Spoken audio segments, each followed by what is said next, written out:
नमस्कार बच्चों, स्वागत है आपका अपने YouTube चैनल हरियाणा सेंट्रल पर। देखिए भाई, लोकसभा चुनाव के नतीजे आ चुके हैं और भारत की बात करें तो क्लियर कट मैंडेट आपका भारतीय जनता पार्टी को नहीं मिला। जो आपका हरियाणा सेंट्रल ने सर्वे किया था, 210 प्लस माइनस 15 सीटें आपकी कांग्रेस को यानी इंडिया गठबंधन को मिलेंगी। 310 प्लस माइनस 15 सीटें आपकी एनडीए बीजेपी को मिलेंगी। वो आपका जो सर्वे है हरियाणा सेंट्रल का, आज उसकी चर्चा पूरे हरियाणा में हो रही है, वो आपका सच निकला, वो एनालिसिस सच निकला, तो उसके लिए आप सभी को बधाई।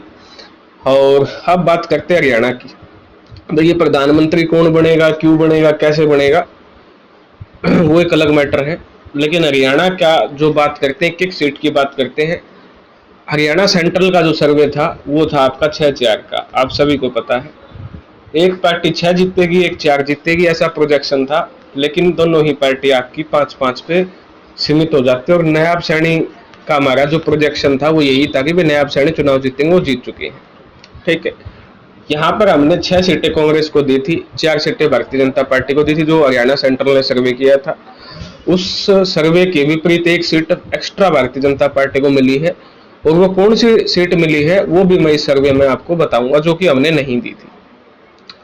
तो हिसार से जयप्रकाश जेपी जीते हैं, हमने हिसार से जयप्रकाश की जीत मानी थी। यहाँ पर क्लोज कॉन्टेस्ट माना था, एज हमने कांग्रेस को दिया था। सिरसा ओबीसी बात है, पूरे हरियाणा ने, हरियाणा सेंट्रल का पूरे हरियाणा ने ही कांग्रेस को जिताई थी।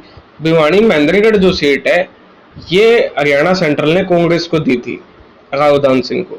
अब यहाँ बड़ी दिलचस्प बात ये हुई है कि जो धर्मवीर सिंह है वो 40,000 वोट से जीते हैं, और 40,000 वोट कोई बड़ा वोट नहीं है। यहाँ पर आपको पता है यादव और जाट जब मिलके जो वोट जाता है तब बनता है।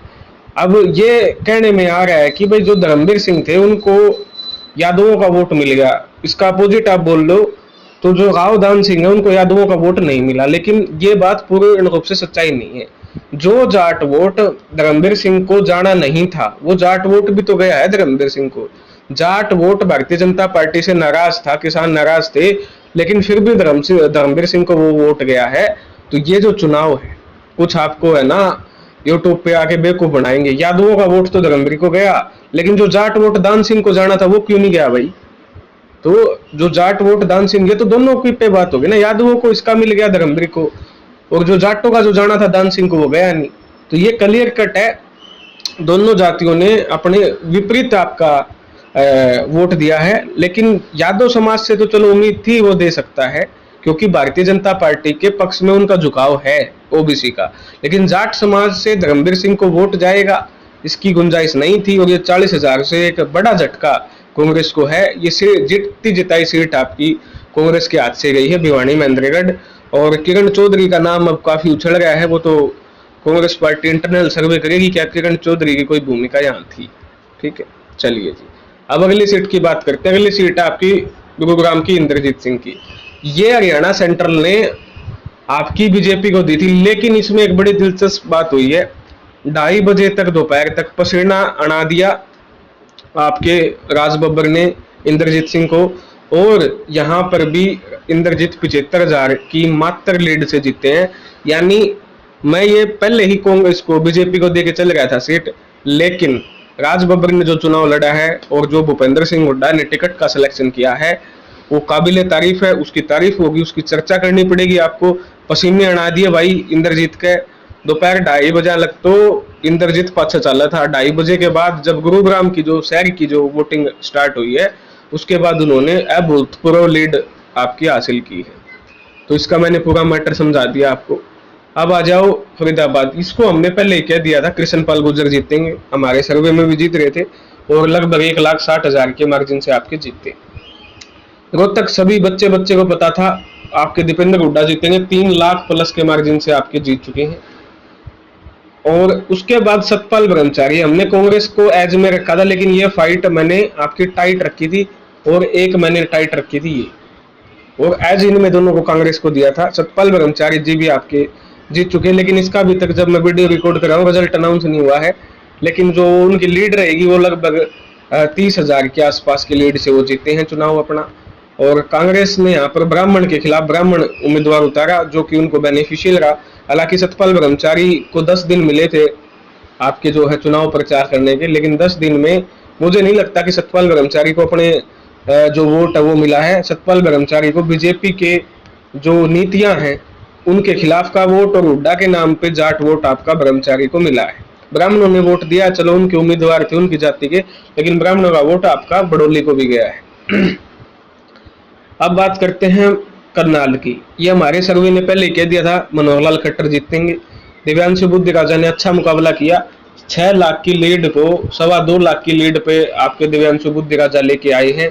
कुलदीप शर्मा जो कि पिछली बार कांग्रेस के कैंडिडेट थे, उनसे अच्छा चुनाव लड़ा है आपका दिव्यांशु बुद्धि राजा ने। तो दिव्यांशु बुद्धि राजा को बधाई है, पहला चुनाव था और इतना बड़े मार्जिन को आपने 2.25 लाख पे लेके आए, तो इसके लिए आप काबिले तारीफ होगी आपकी। जो सबसे बड़ा अपसेट हुआ है हरियाणा में वो हुआ है कुरुक्षेत्र सीट पे। सबसे बड़ा झटका मैं अगर किसी चीज को मानूंगा तो कुरुक्षेत्र, पहली मैं मानूंगा धर्मवीर ये सीट, और दूसरी कुरुक्षेत्र। भिवानी और कुरुक्षेत्र सीट बीजेपी की थी ही नहीं, इनको सिर्फ और सिर्फ फ्री ऑफ कॉस्ट ये आपकी जो है बीजेपी को गई है। मुझे उम्मीद ही नहीं थी और ना ही मेरे सर्वे में मैंने कुरुक्षेत्र सीट बीजेपी को दी थी, ईमानदारी से बता रहा हूँ, ठीक है, मैंने नहीं दी थी। तो ये सीट मैंने आपकी सुशील गुप्ता को दी थी, लेकिन मेरे मन में एक डर था, वही सच्ची हुआ। अभय चौटाला क्यों गया?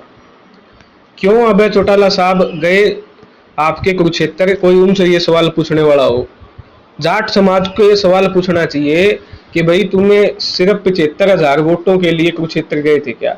इतने वोट तो इनको इस हार आते तो आते आते मिल जाते, इनको छोड़ो लाखों में वोट मिलते। कुरुक्षेत्र क्यों गए, इसका खुलासा होना चाहिए। क्यों गए अभय चौटाला कुरुक्षेत्र, ये एक बड़ा सवाल है। अभय चौटाला को 75,000 वोट मिले हैं और नवीन जिंदल जो आपका चुनाव जीत रहे हैं वो 25 से 30,000 के मार्जिन का चुनाव जीत रहे हैं। ये एक बड़ा झटका है। अभय चौटाला, हालांकि इसमें हुड्डा साहब की भी गलती रही। अभय चौटाला इंडिया गठबंधन में आना चाहते थे लेकिन उन्होंने मना किया। अभय चौटाला ने निर्दलीय लड़ने मन किया, लेकिन वो वहीं से क्यों लड़े? क्योंकि जो कंप्लीट आपका जो जाट वोट आपका कांग्रेस को या सुशील गुप्ता को जाना था 70 से 80,000 का जो वोट, वो एकदम क्लीन स्वीप अभय चौटाला ने मार दिया और जो नवीन जिंदल की जो जीत है उसको आसान बना दिया। अब समाज को, हरियाणा के वर्ग को, हरियाणा के 36 बिरादरी को ये पूछना चाहिए भाई आप वहां से चुनाव क्यों लड़े? तो भाई यहाँ पर अप्रत्याशित जीत मैं कहूंगा नवीन जिंदल की हुई है और यहाँ से आपकी धर्मवीर सिंह की, दोनों ही अपनी सीटें आ गए थे। इनको भी उम्मीद नहीं थी चुनाव जीतने की, लेकिन ठीक है, कुछ समीकरण ऐसे बनते हैं दोस्तों जिनका कुछ की नहीं जा सकती। उसके बाद मैं बात करूंगा अंबाला सीट की। अंबाला सीट मैंने बीजेपी को दी थी, ठीक है। मैं मान रहा था कि वरुण चौधरी हल्के उम्मीदवार हैं, उनको चुनाव लड़ना नहीं आता, लेकिन बाद में जब वो आपके अनिल विज के साथ बैठे दिखते हैं मुझे, ठीक है, तो मेरे समझ में आया कि ये तो घातक उम्मीदवार निकलेंगे। तो इन्होंने जो कमर खोदने का काम किया भारतीय जनता पार्टी को, तड़ा तड़ा किया है। अब जो अंबाला सीट जो कांग्रेस जीती है उसको जीतने का श्रेय अनिल विज को जाएगा। वरुण मुलाना तो अनिल विज को दे रहे हैं श्रेय। अब भारतीय जनता पार्टी जो हार का ठिकरा फोड़ेगी अंबाला से बंतो कटारिया का, वो आपका जो ठिकरा फूटेगा वो अनिल विज पे फूटेगा और आने वाले दिन अनिल विज के लिए अच्छे नहीं रहेंगे, ठीक है। अनिल विज ने दिखा दिया कि नयाब सैनी को आपने मुख्यमंत्री जो बनाया लेकिन चलती मेरी है। उन्होंने जो जिताया मुकाबला था बंतो कटारिया को वो अरवा के आपका वरुण मुलाना की तरफ धकेला है और वरुण मुलाना आपके जीते हैं अंबाला से, एक बड़ी जीत है। बावजूद उसके आपके अनिल विज आते हैं अंबाला कैंट से और आपके असीम गोयल अभी हाल ही में मंत्री बनाया है। इन दो मंत्री होने के, दो बड़े बड़े कद्दावर नेता होने के बाद भी वरुण मुलाना अगर कांग्रेस से अंबाला से जीतते हैं तो इससे बड़ी शर्मनाक हार आपकी नहीं हो सकती है कांग्रेस बीजेपी पार्टी के लिए। और यहाँ पर सीधा सीधा ठिकरा आपका अनिल विज सीधे आपके क्या होंगे, टारगेट होंगे। तो मुझे उम्मीद नहीं थी वरुण मुलाना जीत जाएंगे, लेकिन समीकरण उनके कुछ ऐसे बने और अनिल विज ने जो उनकी मदद की है उस वजह से वरुण मुलाना जीत गए। तो 3 सीटें जो कि मेरे को मतलब बड़ा दुख है। एक तो आपकी भिवानी महेंद्रगढ़ की जो हमारा प्रेडिक्शन के अकॉर्डिंग नहीं गई, दूसरी कुरुक्षेत्र की जो हम कांग्रेस को दे रहे थे, ये भी हम कांग्रेस को दे रहे थे, और अंबाला सीट हम बीजेपी को दे रहे थे। वरुण मुलाना 40,000 वोट के मार्जिन से 40 से 45,000 से आपके जीते हैं। तो ये दोस्तों पूरा एनालिसिस था। 5 सीटें आपकी कांग्रेस को मिली हैं, 5 सीटें आपकी बीजेपी को, ठीक है। और अब ये बीजेपी मनोहर लाल खट्टर के लिए एक संकेत है कि एटीट्यूड रोड़ा के मोड़ और कर्मचारियों के रोड में काटा करूँ, ऐसे ऐसे बयानबाजी, जज के माथे में दिक्कत है ठीक कर दूंगा, लुगाई ने कहा तो चंद्रमा पर भेज दूंगा, कर्मचारियों को कह रहा है कि चुनाव राव गैंग है, बच्चों को बोलता है कि भाई ये तो भर्ती रोको गैंग है, ठीक है, सीटी क्वालिफाई नहीं करूंगा, सभी बच्चों को हरियाणा के पेपर में नहीं बिठाऊंगा, ये सारे मामले, किसानों का मुद्दा, पहलवानों का मुद्दा, ये आपका लेके बैठा भारतीय जनता पार्टी को। भारतीय जनता पार्टी ने कोशिश बहुत की जाट वोटों को खींचने की, उन्होंने आपका स्वीटी बोरा को जोड़ा, बॉक्सर को, विजेंद्र को जोड़ा, ठीक है, काफी कोशिश की खिलाड़ियों को, जाट खिलाड़ियों को जोड़ने की, पहलवानों को जोड़ने की, लेकिन वो बात बन नहीं पाई। तो फिलहाल यही आपके लिए अपडेट है, पूरा एनालिसिस मैंने कर दिया है। अब भी अगर भारतीय जनता पार्टी का घमंड नहीं टूटेगा, अब भी मैं भारतीय जनता पार्टी को एक बात कहना चाहता हूं, जो आपके ये गंद सलाहकार हैं इनको हटा दो, हटा दोगे तो बेनिफिट में रहोगे। ये जो आपके ओएसडी है, सबसे पहले मुख्यमंत्री को, जो आपके ओएसडी है, जो आपके सांप पाल रखे आपने, इनको बदलने का काम करना पड़ेगा। धन्यवाद, ये थी पूरी आपकी अपडेट। धन्यवाद। जय हरियाणा, जय भारत।